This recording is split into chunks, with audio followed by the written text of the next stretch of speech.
जय हिंद दोस्तों। हमारे देश के इतिहास में ना जाने कितने ही महान लोगों का जिक्र है जिन्होंने निस्वार्थ भाव से देश के लिए तकलीफें उठाई उसकी आज़ादी के लिए। पर एक नाम ऐसा भी है दोस्तों जिसके अपोज में ये देखा आपने, और इसमें आप देख लीजिए, ये सावरकर जी की चिट्ठी है।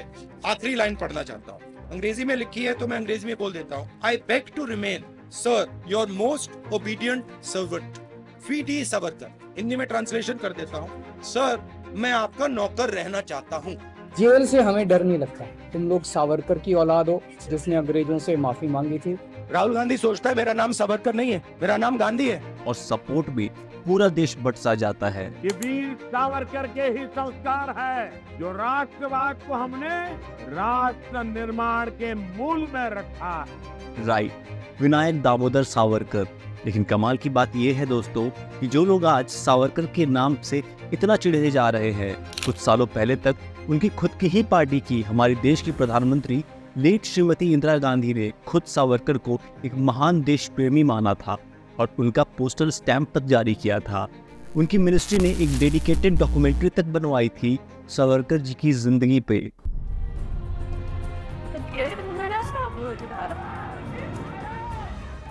और खुद इंदिरा गांधी ने सावरकर के मेमोरियल के लिए खुद के पर्सनल 11,000 रुपए तक डोनेट किए थे। जिस सरदार भगत सिंह और सुभाष चंद्र बोस का नाम लेते हुए हमें गर्व महसूस होता है, इन दोनों ने सावरकर के legendary book the Indian war of independence 1857 को रीपब्लिश किया था और जिनसे ये दोनों काफी ज्यादा प्रभावित थे।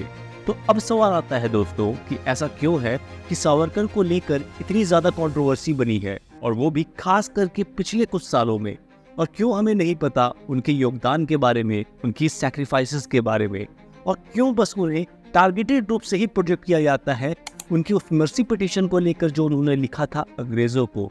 तो क्या सच में सावरकर एक वीर नहीं बल्कि माफी वीर थे? और आज इन सभी बातों पे हम डिस्कशन करेंगे हमारी इस वीडियो रिपोर्ट में।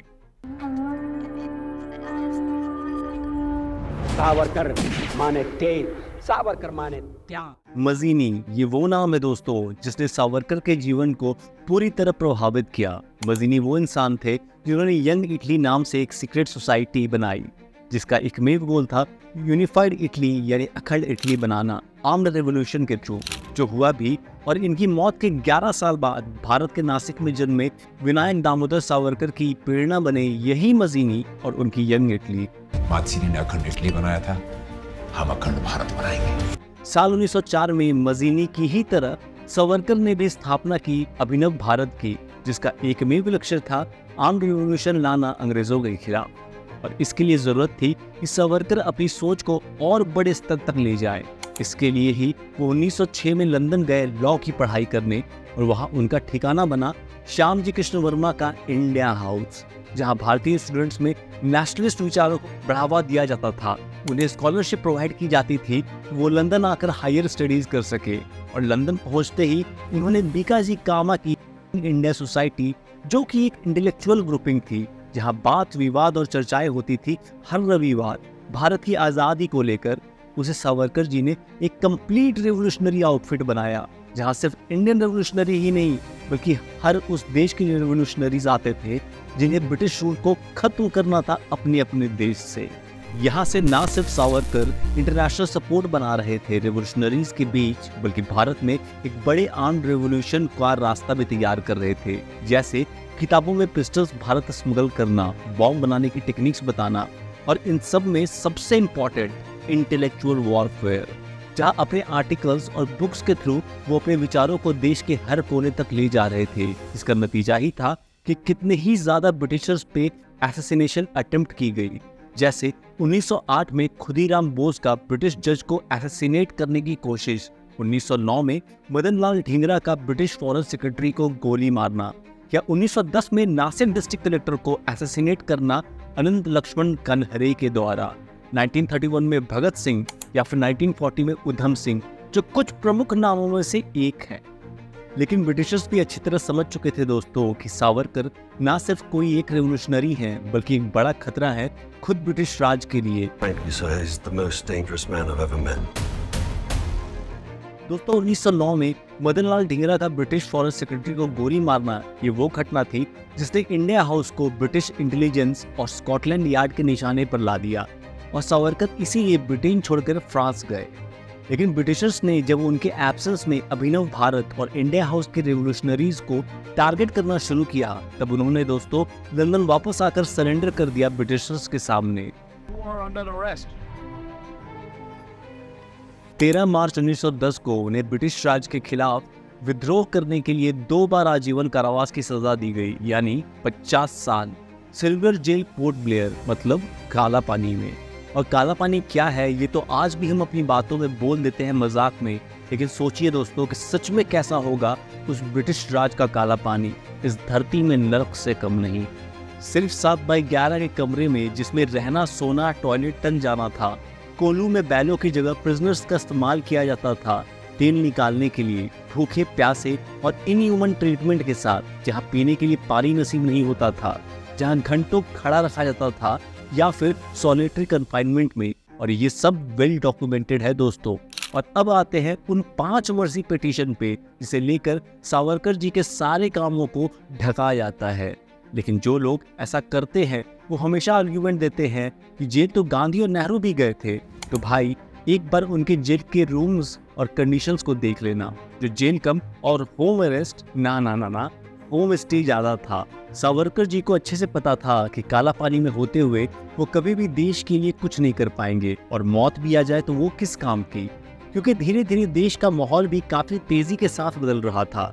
1919 का खिलाफत मूवमेंट, जिसमें गांधी जी ने पूरा सपोर्ट किया था ऑटोमन एम्पायर को और मुस्लिम्स को काफी ज्यादा रियायतें देने की वकालत भी की थी खुले रूप से, उसका नतीजा ही था देश भर में हिंदू मुस्लिम दंगे हुए, और जिसे खुद BR अम्बेडकर ने भी गलत कदम बताया था गांधी जी का।